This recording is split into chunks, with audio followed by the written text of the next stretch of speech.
Hey guys, welcome back to the channel. Just finished bleeding the brakes on the Subaru. Fluid was toasted after Laguna Seca and figured it'd be a good chance to do part 2 of the DIY end link video, right? So today we'll actually make a set of end links here. So as you can see here, these are the front end links that I've been using on the car for almost a year now. What I'm going to do really quick is take this apart, just show you how it's assembled, and then we will head on to showing you how to make a set of these. So let me go get the right tools and we'll get to work here.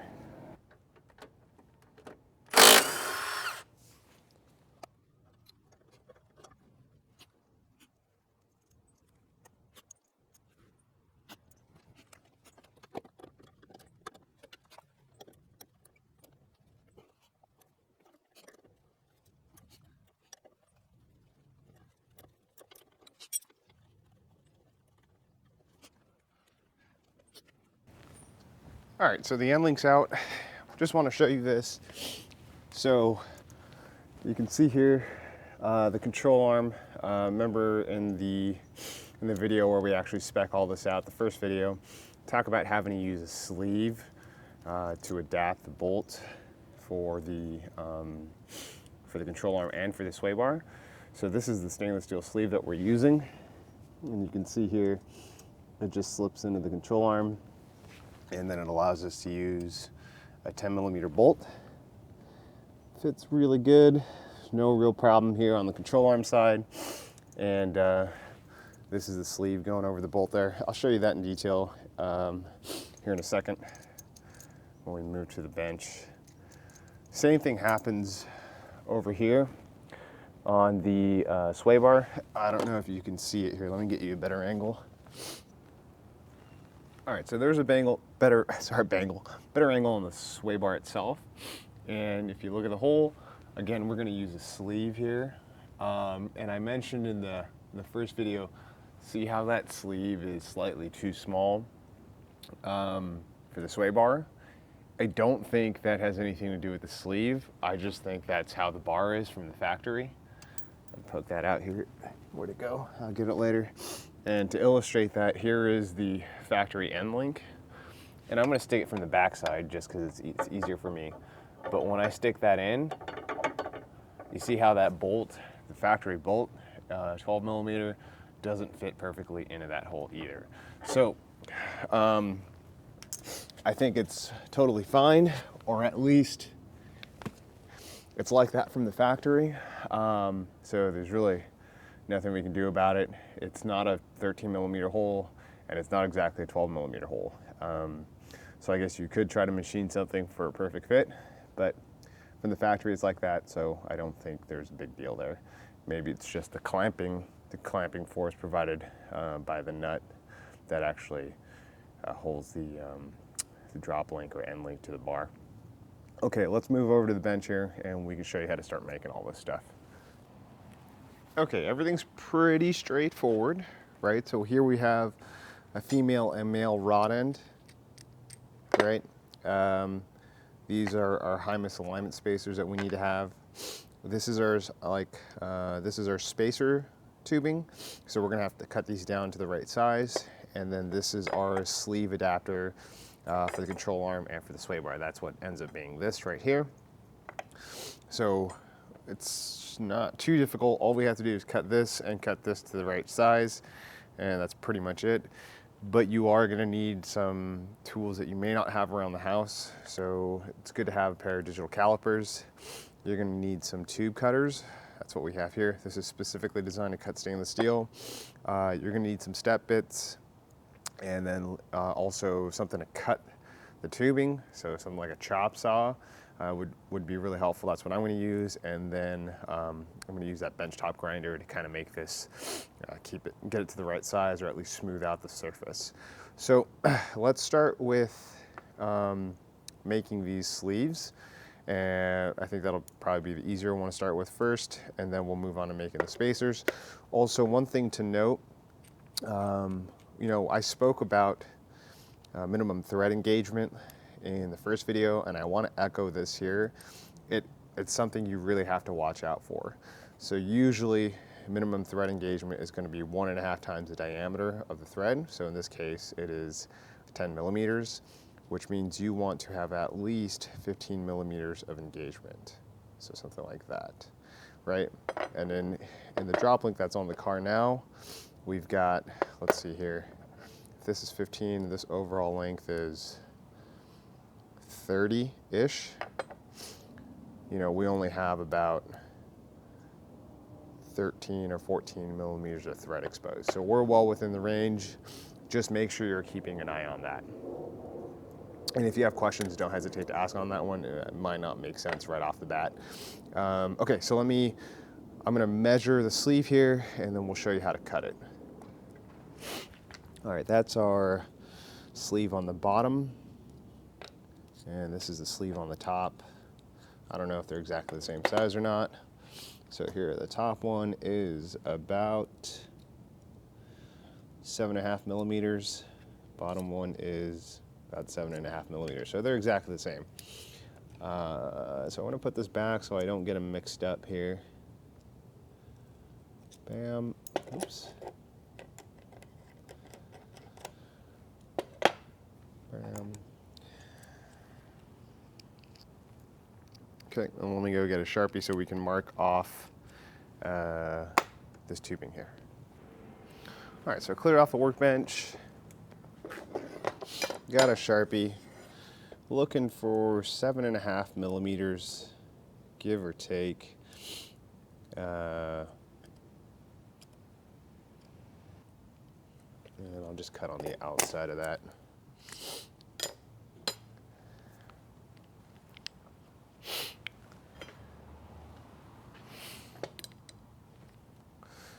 So now I've got my tube cutter. Just open it up here real quick. Slide it in. Bring this blade down.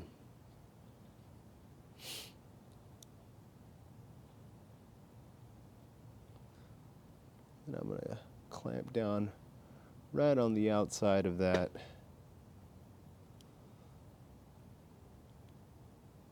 Sharpie mark. Right there. Yep. Spin it around here. So I'm gonna spin it around, spin it around. Now, I don't know if you can see it, but it starts to cut into this tube. And so it gives you a pretty clean cut.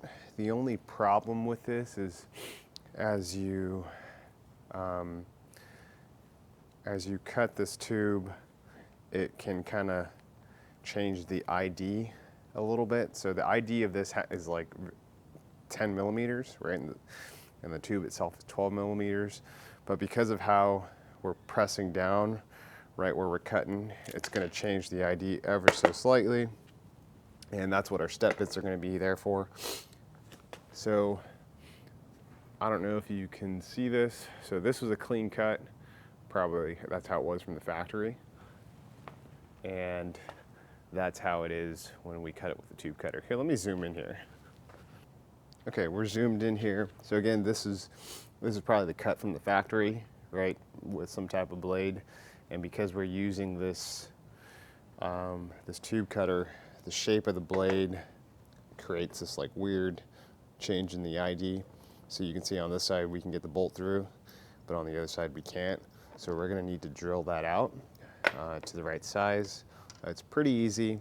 And if you're not using this type of tube cutting tool and you're using some type of saw blade or maybe like a lathe, chances are you won't have to fix this. But if you do end up using this, I'll show you how to fix it real quick. All right, so I got the sleeve inside of the vise. You don't pinch down on it too hard because I don't want it to change the shape. And I got the step bit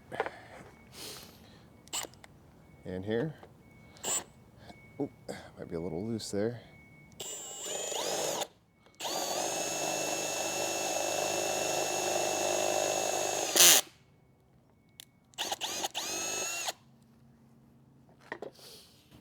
Let's see, let's readjust it. It bit in good there, so I think we're close. Tighten this back down a little bit.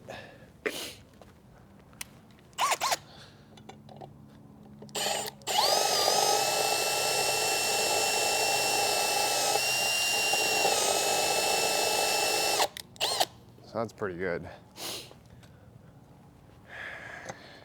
So I had some cutting fluid on there just to try to save the bit. Okay, so hopefully you can see that. And if we take our bolt again and run this through, should be pretty good. Might be close. There we go. So that's pretty good. That's actually what we want to see. So I would consider that a success. Okay, so we've got the digital caliper out, and we're looking for something around 7.5. Ooh, this is pretty big. We're about 0.7 millimeters too big. And the only real issue is you don't want this to be bigger than the hole inside the control arm, such that it's sticking past the control arm on either side, and you don't want this to be bigger than the hole, at least in the depth, on the sway bar. If it's a little bit smaller than that depth, that's totally fine, because what you want to have happening is everything clamping down on the control arm itself or clamping down on the sway bar itself, and not clamping on the sleeve. So I'm gonna go and check and just make sure that the sleeve isn't too long. And if it isn't, then we're totally fine, right? Even though it's not exactly 7.5 and it's, in this case, 8.3, it's still totally usable. All right, so I checked, and this is, I think it's really close. Yeah, it's super close. If I was actually making this for real and was gonna use it on my car, I'd probably go back and cut this again. But this cut was really just to show you guys how to do it. So there you have it. You will need to make another one of these, right? So you need one on the top and on the bottom, but shoot for about 7.5 millimeters. Let's move on to actually cutting these spacers. So let me go get the chop saw out and kind of show you how to do that here real quick. It's really easy. This project is more about having the right tools than it is, excuse me, than it is actually knowing how to like make this stuff. It's pretty straightforward. Okay, so for the spacers, we've got the chop saw out here. Haven't set it up yet, but what I want to do is just measure the spacers off of, put this away, off of the set that I got off the car. So I'll need one spacer for the top and one spacer for the bottom. This is my bottom spacer, and it's about 8.5 millimeters. So go ahead and put this back, and let me see what the top is here.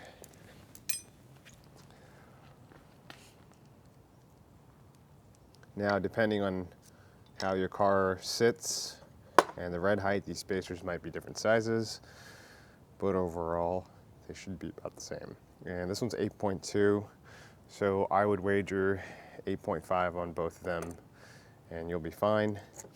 The reason why mine are slightly different was I previously cut them with a chop saw and then sanded them down by hand, and I think it'll be easier excuse me, it'll be easier with the belt sander this time. I didn't have that tool, but I'll go ahead and measure these out at 8.5, and if I fall within like 8.2 to 8.7, I'll call it a win. It doesn't really matter to me. But yeah, so let's set the digital calibers to 8.5, lock them down.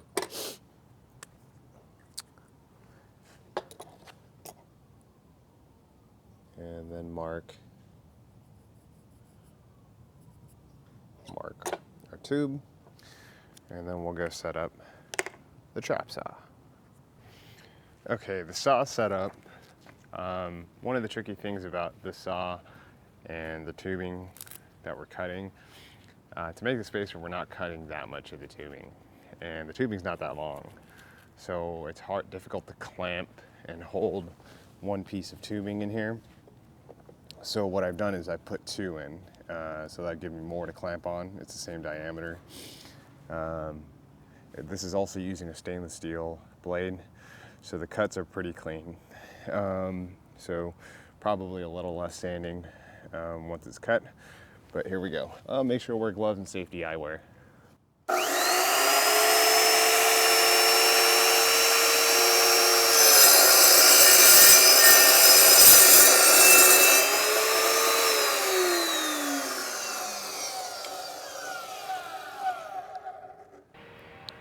Okay, so I don't know if you can see it, but the cut's decently clean.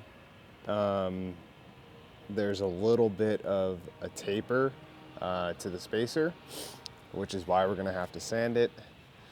And if I make the measurements here,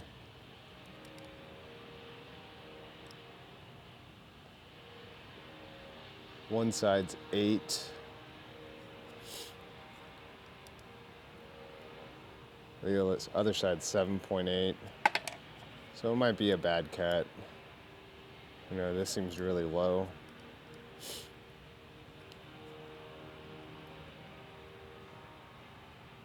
Yeah, this seems really low. Let's try again.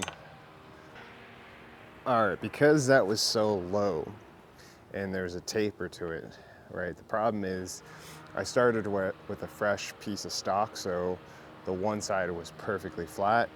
Now I've got a taper on this side. So instead of going and cutting it and then making it difficult to hold the piece while I'm gonna grind it down, I'll just grind it down now. That way I've got more to hold on to. I'm still gonna have to do it after I cut it, but it makes the job half easier, because at least on one side I've got something to grab onto. So let me get the grinder out.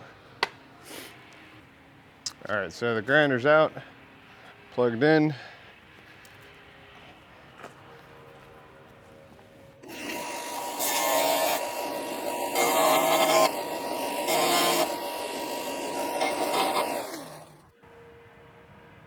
That looks pretty good. It's not perfectly flat, but it's not too bad. So I'm gonna go ahead and measure out the spacer again to 8.5 millimeters, and we'll throw it in the chop saw. Okay, so the spacer's been cut.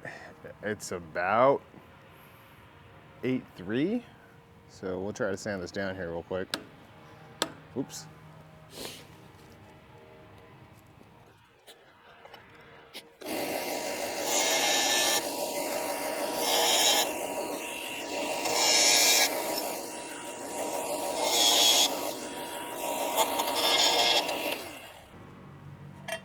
It's getting hot. I'll let it cool down for a second. Whew, that's hot. Okay, so that's done. This is about, I think, 8 millimeters here. You know, if we were to sand this down, we could even try to test fit it and just see if it worked. But I think if you're at home trying to make some of these, somewhere around 8.5 is where you want to shoot for. And if you're off by half a millimeter or so, it's probably not going to make a huge difference. All you got to do is watch out for your rod end running out of articulation, and the spacers are going to help push everything more in line and keep you from running out of that ball articulation. So I think 8.5, give or take, is going to be the right width. So you'll need 2 of these, 2 of the sleeves, and once you've done that, pretty much made your own drop link. Right, so I think the torque spec on this is like 34 or something like that. I'll look it up when I put it back on the car.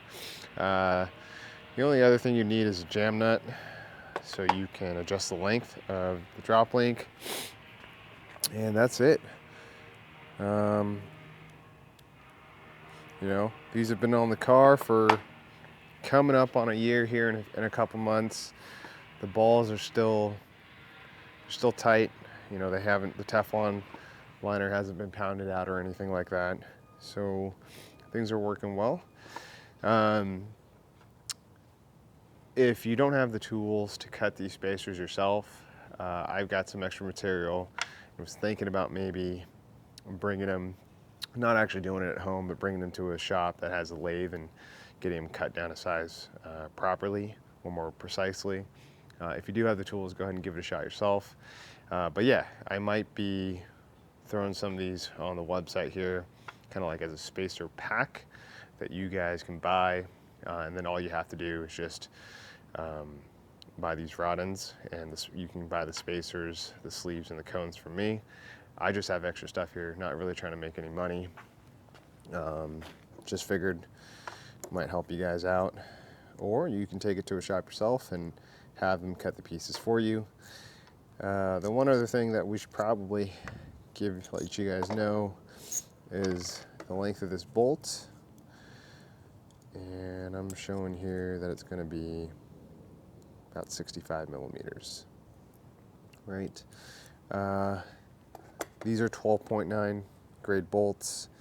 They only come in this oxide flavor, which is why they're rusting on the exposed areas.